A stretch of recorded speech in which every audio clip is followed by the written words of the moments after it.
Have you ever followed Google Maps to reach your destination and still ended up taking the wrong turn? Well, that's exactly what can happen in your GRE prep also. Maybe you're preparing very rigorously, studying a lot, practicing questions, doing everything that's possible. But yet, you're not able to reach there, or something is even missing after all those rigorous prep situations. Hi, my name is Suptothita Chakraverty, and in this video, I am going to break down those 8 common GRE mistakes that can cost you 10, 20 or even 30 points in your actual GRE exam. We will begin with that. Yes, of course.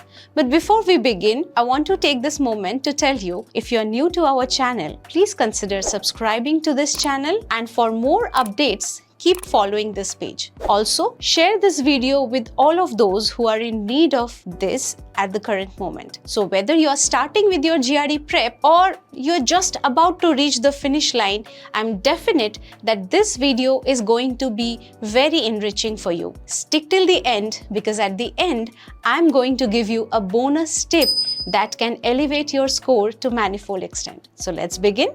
First things first. The first common GRE mistake that students commit is not having enough familiarity with the test format. Now, this is very important. You are entering a maze blindfolded.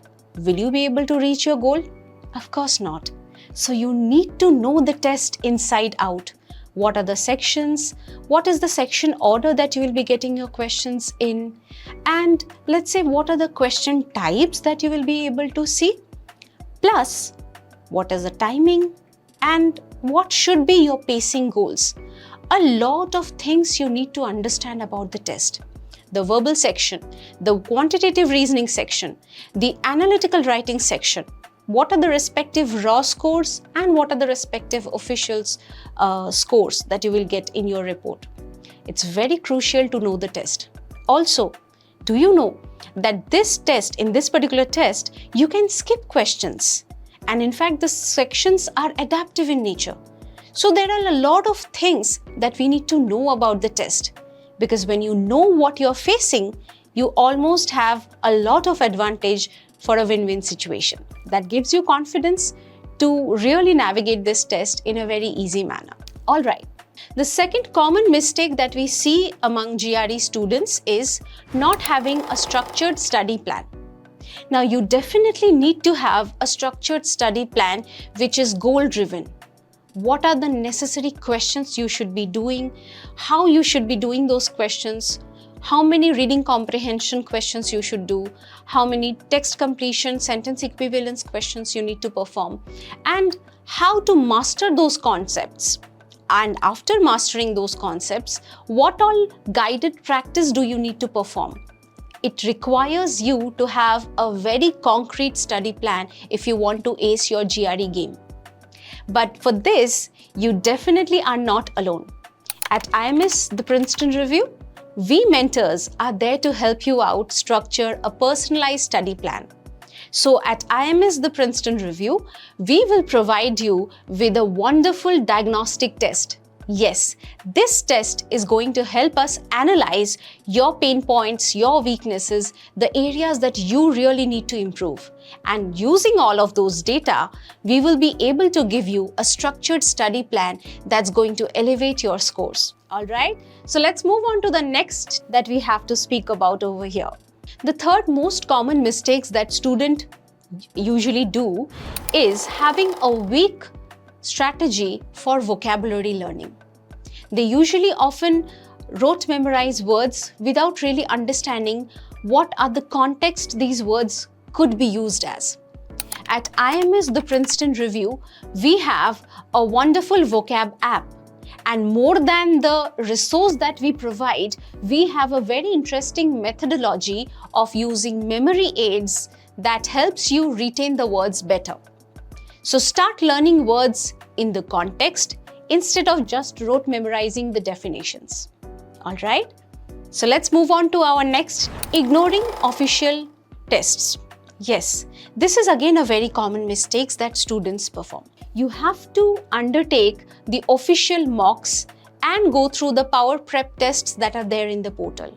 This will help you simulate the exact test-like conditions and get a taste of the actual GRE test. Alright, we will move to the next, that is the fifth mistake over here, not pacing yourself.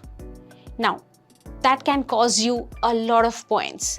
If you are not pacing yourself or managing your time during your test in the right manner, it can definitely cost you a lot. You need to understand certain things here to manage this problem. See, the GRE is a section adaptive test and you are allowed to skip questions. So, use it to your advantage. Answer those questions first of which you are absolutely confident. So, it's like taking the easy GRE test first and then move on to the medium questions, and finally, whichever questions are hard, then you can just answer them based on the best educated guesses. So it's again like eating the low-hanging fruits first. So make sure you manage your time well and not spend too much time struggling with a particular hard question. All right? Now the next mistake. You know, I have often come across students who perform this mistake of simply ignoring instructions on your test paper. Yes, this can cost you a lot. It's a very silly mistake, but overlooking instructions can be very, very bad at times. So of course, take care of the instructions associated with every question. For example, in your reading comprehension question, there is a certain category of question which says, select all that apply, which means it requires you, or it actually allows you to select more than one. That doesn't necessarily mean that the answers will be more than one, but it could be more than one. So students, if you do not look at this particular instruction, it might lead you to making mistakes. All right? So please be mindful of that. Another example I would want to give over here is ignoring the sentence equivalence instructions. Students also think a sentence equivalence question to be a one blank text completion question. They ignore the fact that there were 6 options attached to it, and also they ignore the instruction. So unless you read the instruction of every question carefully, you might end up making that same mistake. Because in text completion questions, there is always one answer which is correct. But in sentence equivalence question, it will always have 2 answers correct. All right? So never ignore this. Let's move on to our final tip. This mistake can definitely cost you a lot. That is, not reviewing your errors in details. So whenever you take a mock test or a practice test, are you really looking in depth into all the questions that you made wrong? If not, you must definitely start doing that. Maintain an error log. Now, what this error log consists of? It consists of an in-depth analysis of whichever questions you got wrong. Why did you make that mistake? How much time did you take while solving that question? And what led to that error? Was it a conceptual gap? Was it an overlooking of something or some word that you missed? Or was it because of misinterpretation of something? So you need to go into the depth of the question and understand what's going wrong. Now, a mentor's invention at this point can definitely prove to be a boon. So you should get in touch with an expert. At IMS The Princeton Review, we do guide you to create a personalized error log. All right? Now, this that I'm going to share with you now, it's not really a mistake. Instead, it's like a challenge that my students usually face. And I know a lot of you are facing this challenge at this point. Panic or anxiety or stress. I understand. I hear you all. Panic usually starts due to lack of confidence. Now, the best way to tackle this is start early. You should have absolute clarity about the timeline of your test and your application and admission processes. So if I start early, I'll be already in a much more relaxed position.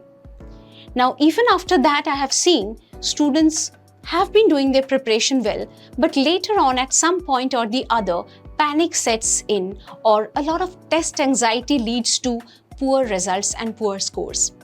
How do you really tackle that? See, you need to practice simple mindfulness. Relax, calm down, and here I will give you the best bonus tip that will work wonders for you to manage stress and text anxiety. So, this tip that I'm going to share with you over here is called a box breathing technique. So in box breathing technique, it helps your parasympathetic nerve to get calmed down, and thereby you'll be able to slow down yourself and feel much more at ease. So how do you really do that? I'll just demonstrate that to you. You can just repeat after me. So it's like on a count of 4, that's 1, 2, 3 and 4. You need to breathe in just for 4 seconds. All right. And then hold your breath for 4 seconds. So you breathe in for 4 seconds, hold your breath for 4 seconds, breathe out for 4 seconds, again hold your breath for 4 seconds and start that again. All right. So it's like a box. It becomes like a square box. Breathe in for 4 seconds, hold for 4 seconds, breathe out for 4 seconds, hold and start breathing in for 4 seconds.